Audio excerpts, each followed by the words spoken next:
இயக்குனர் வெற்றிமாறனோட இயக்கத்தில் வெளியாகி பெரும் வெற்றி பெற்ற திரைப்படம் தான் விடுதலை. இந்த படத்தில் சூரி, விஜய் சேதுபதி, பவானிஸ்ரீ, சேத்தன், கௌதம் வாசுதேவ் மேனன் உள்ளிட்ட பலர் நடித்திருந்தாங்க. மார்ச் 31 வெளியான இந்த படம் விமர்சன ரீதியாகவும் வசூல் ரீதியாகவும் நல்ல வரவேற்பை பெற்றது. இந்த படத்துக்கு இளையராஜா இசையமைத்திருந்தாங்க. இதைத் தொடர்ந்து விடுதலை 2ஆம் படத்திற்கான பணிகள் விறுவிறுப்பாக நடைபெற்று வருகிறதுங்க. சமீபத்தில் படத்தோட டப்பிங் பணிகள் தொடங்கினாங்க.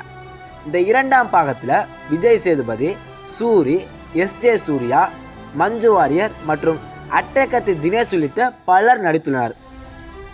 இந்த படம் டிசம்பர் 20 திரையரங்கில் வெளியாக இருக்குது.